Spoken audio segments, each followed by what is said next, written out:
As the New Orleans Saints offensive coordinator search continues, there are a few candidates that we haven't talked about nearly enough. We got all of that and a little bit of lanyap for you on today's episode of Locked On Saints. You are Locked On Saints, your daily New Orleans Saints podcast. Part of the Locked On Podcast Network, your team every day.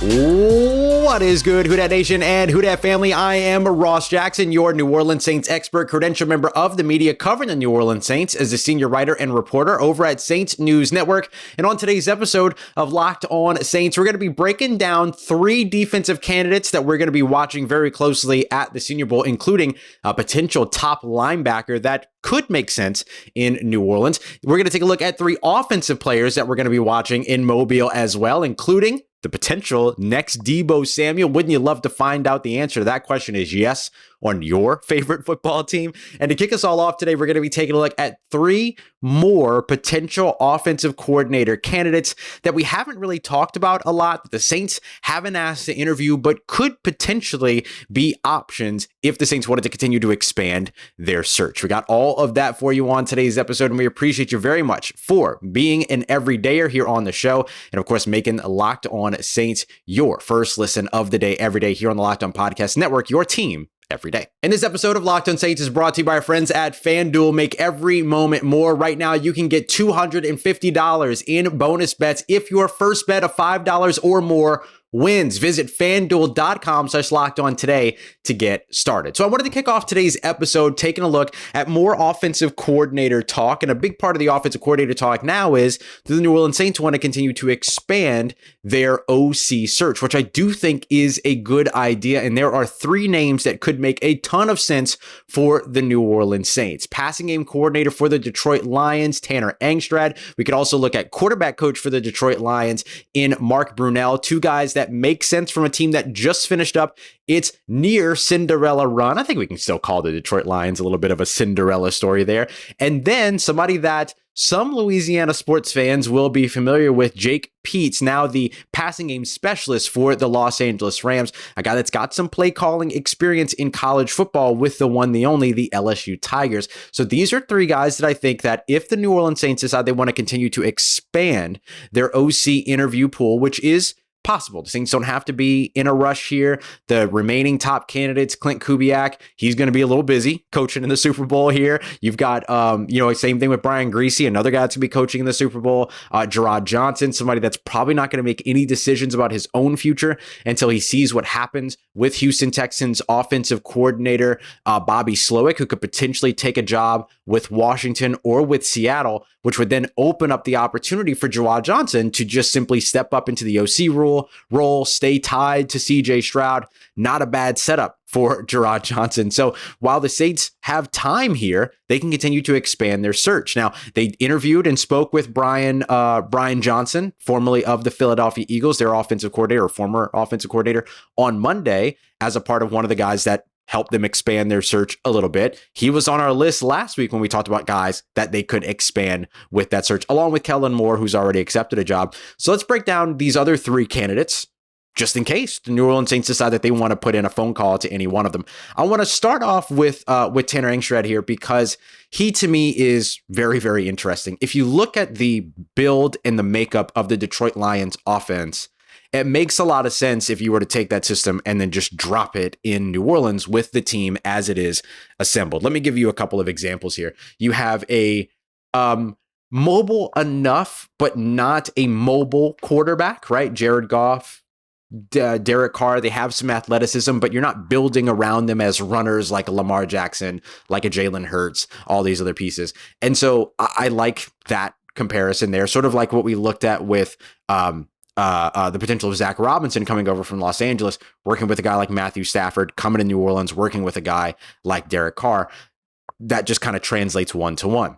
You've got a guy that has helped to design an offense that works with a guy like Jahmyr Gibbs. That game plan can translate to an Alvin Kamara, and they would love for a game plan like that to also translate to second-year running back Kendre Miller. So you got a couple of fresh legs there that you might be able to help to translate a little bit of that, halfback wide or rather halfback sort of running back passing game usage. Then you think about the wide receivers, right? You've got your Amon-Ra St. Brown, Chris Olave. The biggest turn in Chris Olave's game that I saw in 2023 was him catching the ball and immediately working upfield, not going down, not going out of bounds, not going down at first contact, but fighting through, getting north and south. That probably started to happen over the course of the last maybe 6 games of the season. And I loved seeing that. That reminds me a good bit of what you see from an Amon-Ra St. Brown, who's a little bit bigger, a little bit more physical and all those other things. It's not a one-to-one comparison, but when you're just thinking about talent as your top wide receiver option, Chris Olave, Amon-Ra St. Brown, those are your guys. Jamison Williams,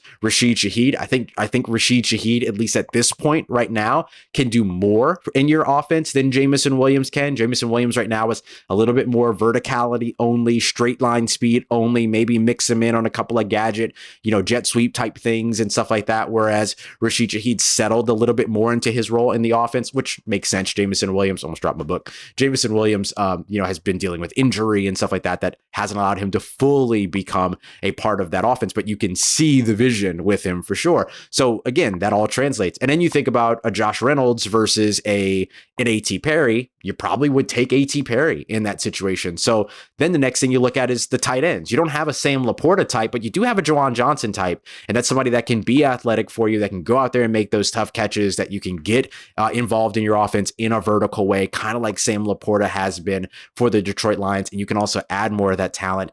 And then a vested interest in improving the offensive line. Nothing in Detroit works without its offensive line. And I think that's a big place where the Saints need to focus and rebuild and kind of retool and really get things going in 2024. So having somebody with an eye for building what has been one of the better offensive lines in the NFL for several years running over in Detroit, that's a good mind to have in your building while you're trying to revamp your offensive line as well. So I really, really like what a guy like Tanner Engstrand could potentially bring and how you can see where the two offenses make sense, right? Where you can kind of plug and play a little bit. It's not all one-to-one.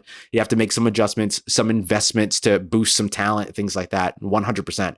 But you can see the vision and how it works in Detroit and how it could potentially, some version of that, work in New Orleans. Everything that I just said, you can say about Mark Brunell as well. The only 2 things that I'll add about Mark Brunell is that he's quarterback coach, so high level position coach experience there, has been doing it since 2021. If a guy like Brian Griese, who's only been a quarterback coach in the NFL since 2022, is a candidate, I think a guy like Mark Brunell should be able to be a candidate as well. Then there's the storyline, right? Him coming back to New Orleans and all those other things, like that's just pretty cool. Does that give him a leg up as a candidate? No. But is it a cool story? Yeah, 100%. And then finally, Jake Peetz is number 3 for me here. So some people will turn their nose up at this because it's an LSU connection. And I get that, right? Like that just feels like it's convenient, right? Oh, Louisiana bias, all these other things. But bear with me here for a second. You're still trying to find a way to maybe steal somebody from that Sean McVay coaching tree if you can. You're not going to be able to get Zach Robinson, who was the quarterback coach and the passing game coordinator. So how about going for the passing game specialist, the guy right beneath him, in a Jake Peetz? And then again, Jake Peetz has the play calling experience from the time that he was with LSU.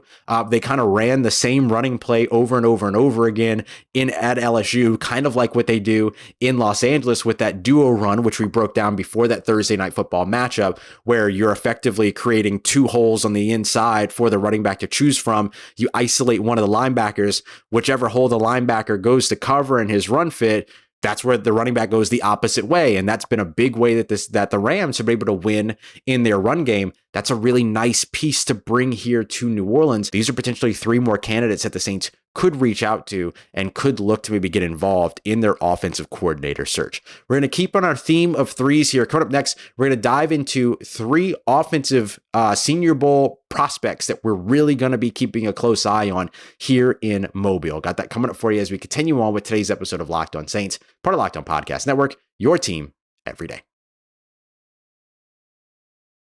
And today's episode of Locked On Saints is brought to you by our friends over at FanDuel. Happy Super Bowl to all who celebrate on behalf of our friends at FanDuel, America's #1 sportsbook. If you're like me, Super Bowl Sunday is all about getting that best seat on the couch, grabbing the snacks, getting ready for your favorite football game, and of course, placing some of those Super Bowl bets. I love betting on the color of the Kool-Aid, not Kool-Aid, Gatorade. That's my hood talking. Sorry, not Kool-Aid, but betting on the color of the Gatorade that's going to be spilled over the winning coach and all that. And they have so many different ways over at FanDuel for you to get a W or 2 or 3 on Super Bowl Sunday. Not only can you bet on the Super Bowl itself over at Super Bowl 58, but FanDuel also has bets for which players will score touchdowns, how many points will be scored, and I promise you, much more. And new customers right now, if you join today, you'll get $200 in bonus bets if your first $5 or more bet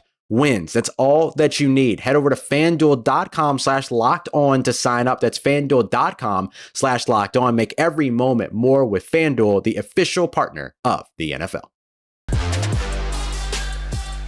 All right, family. Did you know that the next Deebo Samuel could be at this year's Senior Bowl right here in Mobile, Alabama, and the New Orleans Saints have a chance to draft him if that stock continues to rise? Appreciate you very much for making Locked On Saints your first listen of the day every day. Don't forget to go and check out the Locked On Sports Today 24/7, the first of its kind 24/7 national sports media stream on YouTube. You can subscribe today at Locked On Sports Today on YouTube to check it out. So I've got 3 Senior Bowl candidates that I'm really excited about over on the offensive side of the football that we're going to be watching over the course of this week. I'm going to start off with the guy that I think could be the next Deebo Samuel, and I'm not the only one. A lot of people call him like small schools Deebo and all these other things. But Malachi Corley, the Western Kentucky University wide receiver. Shout out to the Hilltoppers. We're going to take a look at him. We're going to take a look at Ray Davis, the small, compact, but powerful running back out of Kentucky. We got a lot of Kentucky love today. And then we're going to go to the interior offensive line, a spot where the New Orleans Saints could potentially still look to add more talent there. They don't know what they've got in Nick Saldiveri. We'll see what happens with Andrus Peat. What's going to happen with James Hurst as well. Lots of questions for the New Orleans Saints on the offensive line. So we're going to look at Javion Cohen out of Miami, left guard. Fantastic player, and we're going to be breaking him down as well. But I want to start off with Malachi Corley, the wide receiver out of Western Kentucky University, 5'10", 215 pounds. 215 pounds was the big thing for him, and that's his official measurement here at the Senior Bowl. We've seen a couple of measurements come in at less than we thought. We just did mock draft Monday with a guy like Xavier Leggett, who was set over at the University of Southern California at 6'3", measuring at 6'1" flat here in Mobile. This is a part of the game here when it comes to getting away from the school listings of height and weight and getting to the actual listings of height and weight and the actual weigh-in process. So that's one example of that, but the other side of it is when guys maybe come in a little bit bigger than you expect, and that's certainly what Malachi Corley has done. Let me tell you a little bit about Malachi Corley. 2.78 yards per route run. That's a very good number for a wide receiver. 8.6 yards after catch per reception. That is top 20 in the entire country in 2023. 330 screen yards, the most yards on screens than any other wide receiver in the nation in 2023. 42 screen catches as well, second most in the nation. 11 touchdowns in 2023, 11 touchdowns in 2022 as well. This kid is just electrifying with the ball in his hands. And I maintain that that's the type of talent that the New Orleans Saints need. They need a guy that they can get the ball in his hands on a 2-yard, route or a slant or whatever, and then they have the ability to take it 75 yards. Rashid Shaheed packs a little bit of that. You always have the opportunity to get that with a guy like Alvin Kamara, but where else are you finding it? Where else are you finding it, and where are you finding it consistently? Because the Saints don't have a place where they find that consistently right now. Could a guy like Malachi Corley end up giving them that, right? So the big question is he the next Deebo Samuel? I don't think he is the next Deebo Samuel. What's more important to me is that he's the first Malachi Corley. And can he come into the NFL as the first Malachi Corley and make a statement? And if he can do that, why not have him do that on your favorite football team, right? Like, that's the way that I kind of look at, like, why not let them take a swing? He's a guy right now that is sort of seen as maybe a 3rd or 4th round selection, which is a little tricky for the New Orleans Saints. They don't have one of those selections, but we know, or they don't have a selection in either of those rounds. As of right now, there's one compensatory pick for David Onyemata that could convey to a 4th round pick, but more than likely is probably going to be a 5th round pick. But the Saints are going to have In that case, they would have 4 fifth-round selections, their own, and then 3 compensatory picks, 1 for David Onyemata, 1 for Marcus Davenport, and 1 for Caden Ellis, who departed all last offseason. So there's the opportunity to package a couple of those, get up into the top 100, and maybe be able to go out and grab a guy like Malachi Corley. I like him a lot. I cannot wait to see him this week as he continues to maybe boost that draft stock a little bit. And hey, maybe he becomes a second-round selection, and the Saints can grab him in the second round if they chose to do so. So again, Malachi Corley, Western Kentucky wide receiver, 5'10", 215 pounds. Just one of those Deebo Samuel positionless types of guys, masterful in the screen game. And I think the Saints need and want their screen game back. He could be a key piece if they really come back to and find a way in 2024 to get a little bit of that wide zone playmaking, Shanahan, McVay style offense. The screen game would be big, and a guy with the yards after catch opportunities and threat like a Malachi Corley could go a long way as well.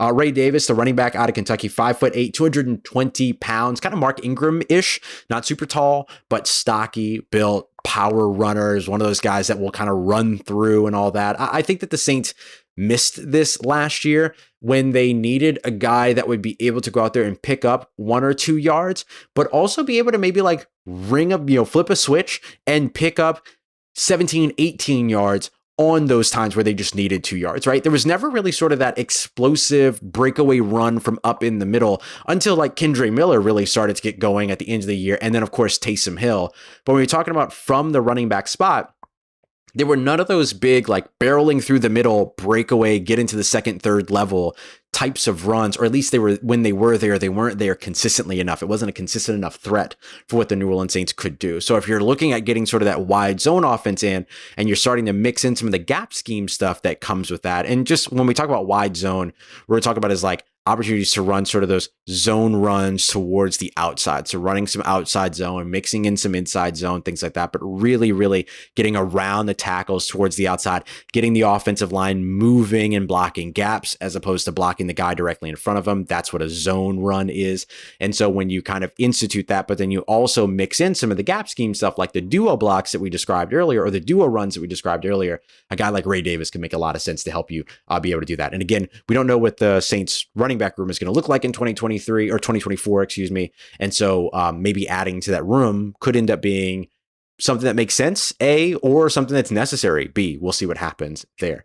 And then finally, Javion Cohen, a left guard out of Miami, 6'4", 319 pounds. We've been talking about sort of the zone run guys. He's another one of those hyper athletic, really good mover, very fluid, moves laterally very well, climbs up to the second level very well, does so in a hurry, strong, and is just very active in the run game. Really active feet, really active, looking for work type of mentality. That's exactly what you want on the interior of your offensive line. There's a big to-do being made about the New Orleans Saints tackles. I'm a part of that, but I think the Saints could use some looks at their interior offensive line as well. We don't know how much longer James Hurst has, or if he's going to be able to stay healthy if he's asked to be a full-time starter. We don't know if Andres Pete is going to be back in 2024. We don't know who Nick Saldiveri is or what he looks like just yet. So continuing to add possibilities there and add competition there only makes sense. And a guy like Javion Cohen has the tools that you can get. He's probably a day 3 guy right now. Probably just inside the top 200 selections, but will likely raise his stock, get into the top 150, something like that, to where you could be looking at him and with one of those compensatory selections at the end of the 5th round or something like that, or even your original 5th round selection, which would fall around 136 or so. That's a good spot to grab a guy like this who can do a lot for you. So again, those 3 players: Western Kentucky wide receiver Malachi Corley, Kentucky running back Ray Davis, and then Miami left guard, or we'll call him interior offensive lineman, because I'm sure that they'll move him around here during the Senior Bowl, Javion Cohen. So we're going to be looking at all 3 of them and many, many more, right? Like a lot of the names that we've already mentioned for Mock Draft Monday and stuff like that, we'll be watching as well. But these are just 3 new guys that I wanted to add to the list. I got 3 more, including a top linebacker, maybe one of my favorite defensive prospects in this year's draft, who will be here in Mobile, and I cannot wait to see him. I'll introduce you to him next as we continue on and wrap up today's episode of Locked On Saints, part of Locked On Podcast Network, your team every day. Today's episode of Locked On Saints brought to you by our friends at eBay Motors. Passion, drive, patience, what brings home the trophy are all the things that can help you keep your ride or die alive as well. And eBay Motors has everything that you need to be able to keep your vehicle, take it, level it up to the next level. Of course, you can do that with superchargers, exhaust kits, roof racks, LED headlights, and much more. Whether you're into speed, power, or style, eBay Motors has you covered. With over 122 million parts for your number one ride or die, you'll always find exactly what it is that you're looking for at eBay Motors. And with the eBay Guaranteed Fit, it's guaranteed to fit the first time, every time, or your money back. Because with eBay, you are burning rubber, not cash. So with all the parts that you need at the prices that you want, it's easy to turn your car into an MVP and start stacking some of those dubs. So keep your ride or die alive today at ebaymotors.com. Eligible items only. Exclusions apply. eBay Guaranteed Fit only available to U.S. customers. Let's get it, Who Dat Nation. My favorite linebacker in this entire draft class is going to be here in Mobile, and I cannot wait to watch him, and I cannot wait to tell you all about him. We got that coming up for you here as we continue on with today's episode of Locked On Saints. Don't forget, we are your team every day. Coming up tomorrow, we're going to be keeping you up to date with everything that I've been hearing here in Mobile, as well as, of course, getting you all of the information from the top performers and the guys that we'll continue to watch here throughout the 3 days of practices. Not really worried about the game on Saturday. Don't really care about that. But the practices Tuesday, Wednesday, Thursday, very, very, very informative. So we're going to be keeping you up to date with all that. So, okay, here are the 3 defensive players that I want to tell you all about that we're going to be watching very, very closely here as the Senior Bowl practices get started. I'm going to start off with linebacker Payton Wilson from NC State, 6'4", 234 pounds, the quintessential linebacker that you would want on your team and that you should want on your team. So we'll be telling you about him. We tell you about James Williams, the big-bodied safety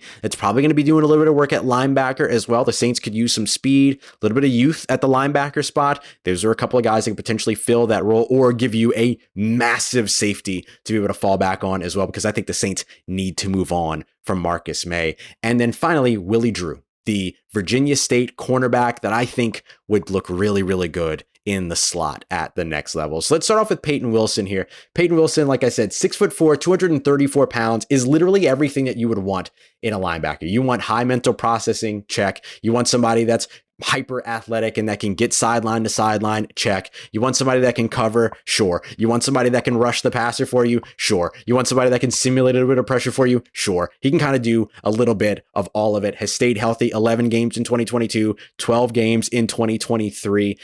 Ended up putting together just a phenomenal list of stats, including 31 assisted tackles, only 6 missed tackles, had a 4.7% missed tackle rate. That's fantastic, especially for a guy as active in the run game as he's been. He's played down on the defensive line. He's played in the box. He's played out in the slot. He's got 3 interceptions, no touchdowns allowed in 2023 when it came to coverage.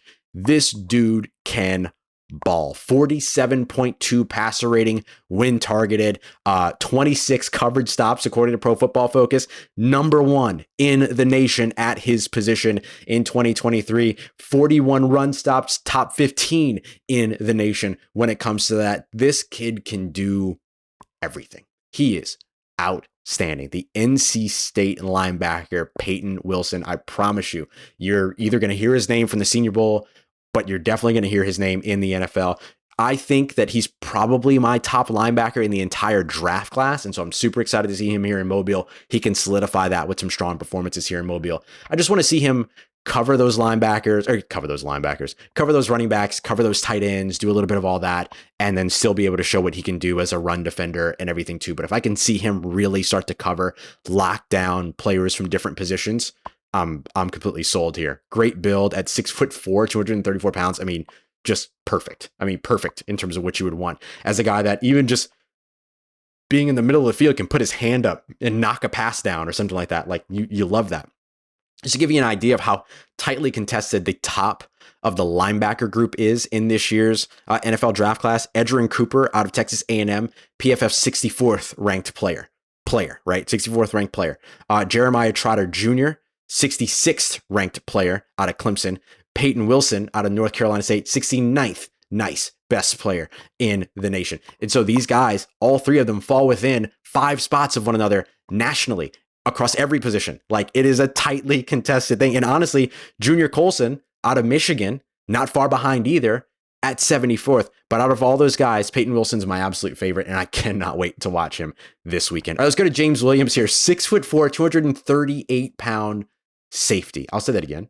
6'4", 238-pound safety. Now, he's not just going to work at safety here in Mobile. I'm certain that they're going to work him in the second level, that they're going to get him involved working as a linebacker as well. And he is just one of those dudes. I mean, he is massive. And so that's the traits, right? Now you want to see, does the skill set match the traits that he has, right? Whether it's those things that you can't teach, height, weight, speed type stuff.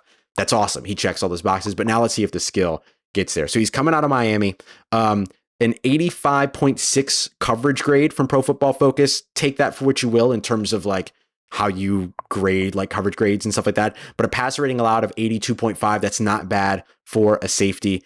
He allowed 17 catches on 30 targets, so just over 50%, not bad there. And has experience playing down in the box.